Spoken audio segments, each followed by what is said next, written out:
ایک عورت اپنی اکلوتی بیٹی کے ساتھ اپنی دنیا میں گم خوش و خرم زندگی گزار رہی تھی۔ ایک دن اچانک اس کی بیٹی کی اجل آن پہنچی اور وہ اپنے خالق حقیقی سے جا ملی۔ عورت کے لیے یہ ناقابل برداشت صدمہ تھا، کیونکہ اس کی بیٹی ہی اس کی کل کائنات تھی۔ اس کا ذہن نظام قدرت کو ماننے کے لیے تیار نہیں تھا۔ وہ روتی پیٹتی گاؤں کے دانا حکیم کے پاس گئی اور حکیم سے گویا ہوئی، حکیم صاحب کوئی ایسا نسخہ بتائیں جس سے میری بیٹی لوٹ آئے، میں اس کے عوض اپنی ساری جمع پونجی خرچ کرنے کو تیار ہوں۔ حکیم صاحب نے ایک نظر اس غمزدہ عورت پر ڈالی اور اس کی سنجیدگی دیکھتے ہوئے کافی سوچ بچار کے بعد بولے، ہاں ایک نسخہ ہے تو صحیح۔ علاج کے لیے ایک ایسے سرسوں کے بیج کی ضرورت ہے جو کسی ایسے گھر سے لیا گیا ہو جس گھر میں کبھی کسی غم کی پرچھائی تک نہ پڑی ہو۔ عورت نے کہا، یہ تو کوئی مسئلہ ہی نہیں، میں ابھی جا کر ایسا سرسوں کا بیج ڈھونڈ کر لے آتی ہوں۔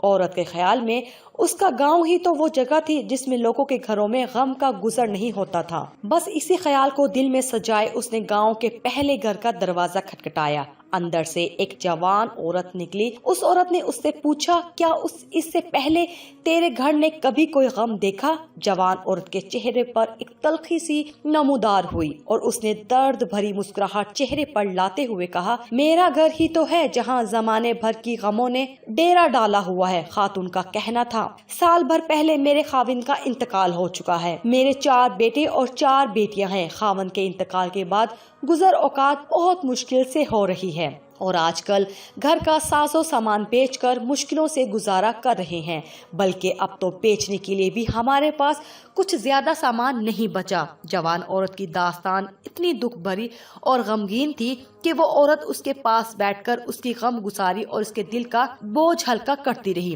اور جب تک اس نے جانے کی اجازت مانگی تب تک وہ دونوں سہیلیاں بن چکی تھی۔ دونوں نے ایک دوسرے سے دوبارہ ملنے کا وعدہ لیا اور رابطہ رکھنے کی شرط پر عورت اس کے گھر سے باہر نکلی۔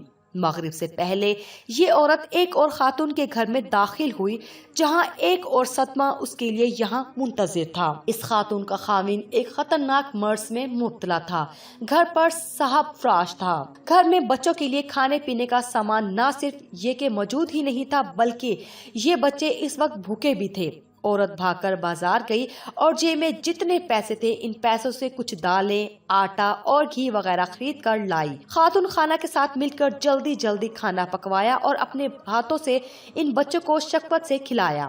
کچھ دیر مزید دل بہلانے کے بعد ان سب سے اس وعدے کے ساتھ اجازت چاہی کہ وہ کل شام کو پھر ان سے ملنے آئے گی، اور دوسرے دن پھر یہ عورت ایک گھر سے دوسرے گھر اور ایک دروازے سے دوسرے دروازے پر اس امید سے چکر لگاتی رہی کہ کہیں اسے ایسا گھر مل جائے جس پر غموں کی کبھی پرچھائی بھی نہ پڑی ہو اور وہ وہاں سے ایک سرسوں کا بیج حاصل کر سکے، مگر ناکامی ہر جگہ اس کی منتظر تھی۔ ہر گزرتے دن کے ساتھ اس عورت کو کسی نئی دکھ بھری کہانی کا سامنا ہوتا اور یہ عورت مصائب اور غموں سے متاثر انہی لوگوں کا ایک حصہ بنتی چلی گئی اور اپنے تئیں ان سب میں خوشیاں بانٹنے کی کوشش کرتی رہی۔ وقت گزرنے کے ساتھ ساتھ یہ عورت بستی کے ہر گھر کا حصہ بنتی چلی گئی۔ وہ عورت نہ صرف اپنا دکھ بھول چکی تھی بلکہ وہ یہ بھی بھول چکی تھی کہ وہ ایک ایسے گھر کی تلاش میں نکلی تھی جس پر کبھی غموں کی پرچھائی نہ پڑی ہو۔ وہ لاشعوری طور پر دوسروں کے غموں میں شریک ہو کر ان کے غموں کا مداوع کرتی جا رہی تھی۔ بستی کے حکیم نے گویا اسے اپنے غموں پر حاوی ہونے کے لیے ایک ایسا مثالی نسخہ تجویز کر دیا تھا جس میں سرسوں کے بیج کا ملنا تو ناممکن تھا مگر اپنی اکلوتی بیٹی کی موت کے غم کو بھولنا ممکن تھا، اور یہ اسی لمحے ہی شروع ہو گیا تھا جب وہ بستی کے پہلے گھر میں داخل ہوئی تھی۔